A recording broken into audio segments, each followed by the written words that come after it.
10 seconds to go.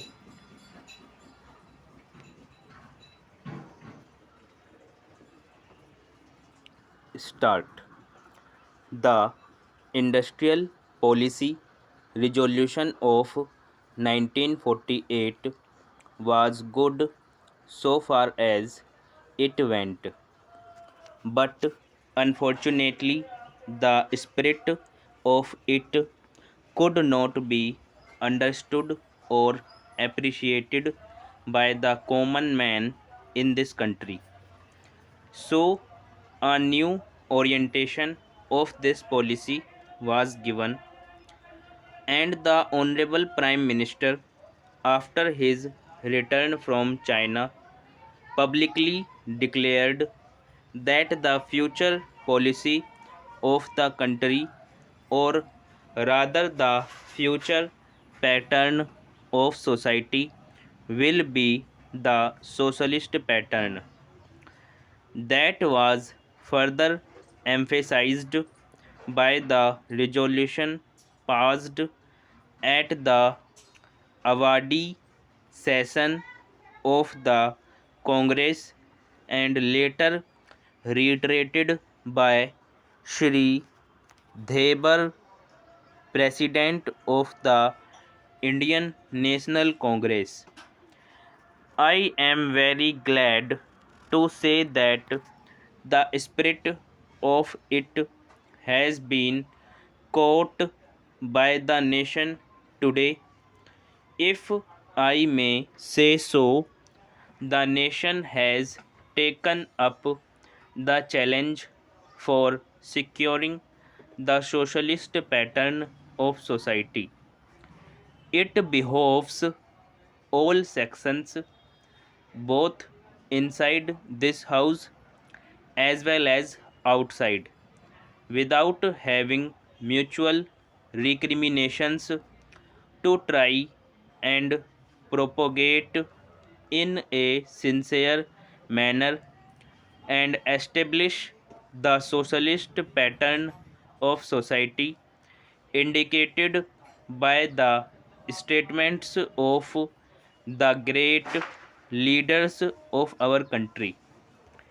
It may be relevant and pertinent if I refer to a few sentences from the memorandum presented on the 4th June 1939 by our Prime Minister, who was the chairman of the All India Planning Committee, which came into existence when there was provincial autonomy in the provinces.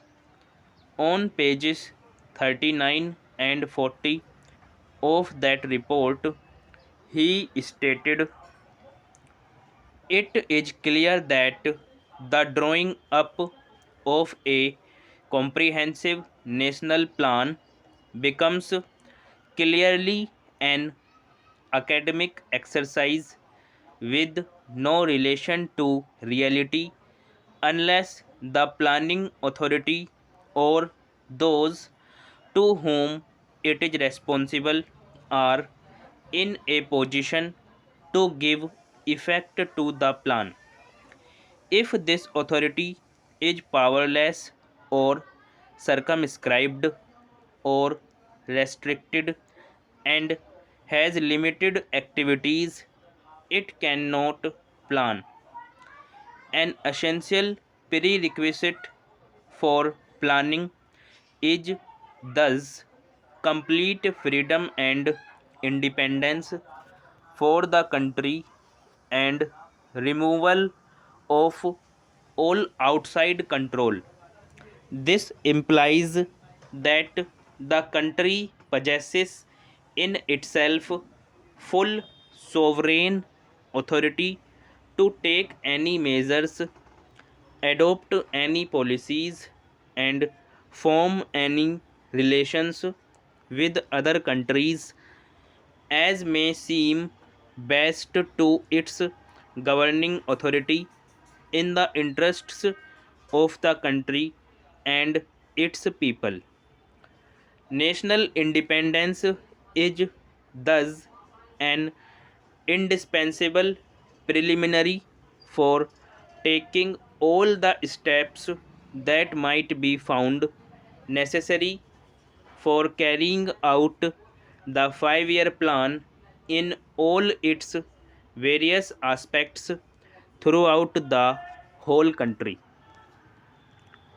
At the present moment, it is clear that not only have we in India no national independence, but we are hedged in and obstructed by numerous restrictions, limitations, safeguards, and reservations which block the path to planning and progress.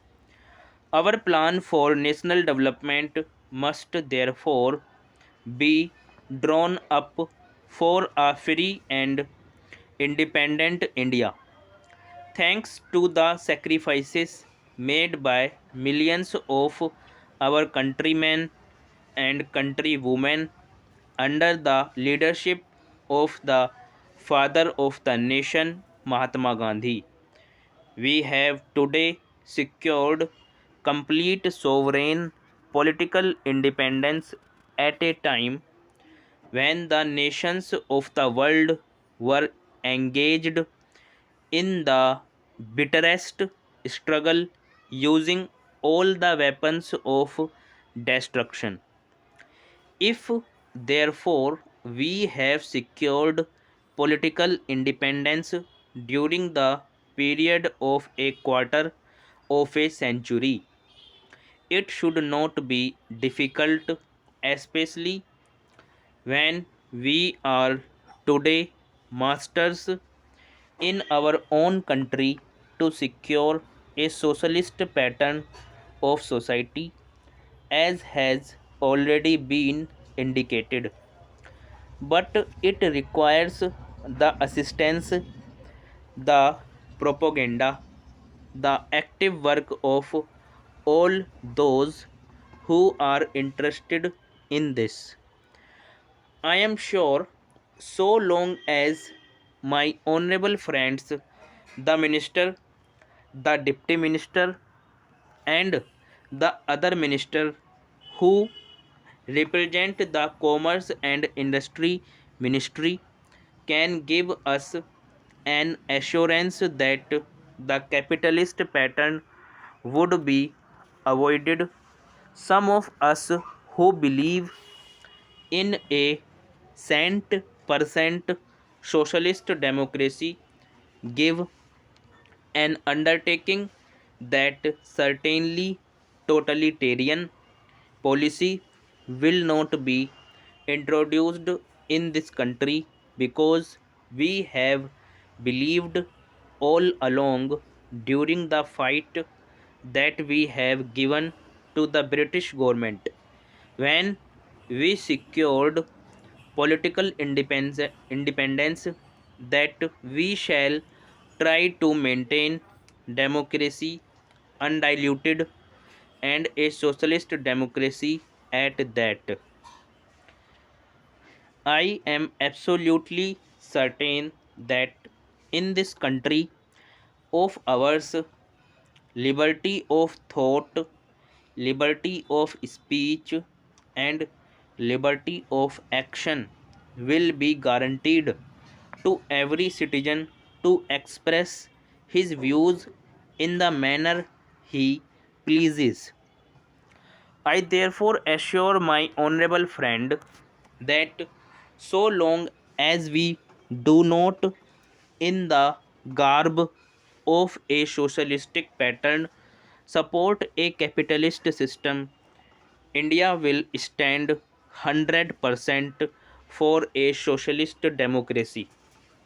Now, luckily for us, the fundamental rights of the Constitution have declared that a citizen would be assured of many of the social amenities which will give reasonable comfort from the womb to the grave. But mere enunciation, as I have said many times, will not satisfy the common man unless the saying is put into effect.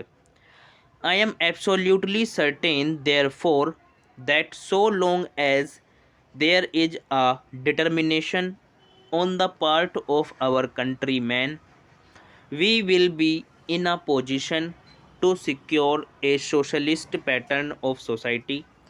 It is not even possible to draw up a plan on any other basis.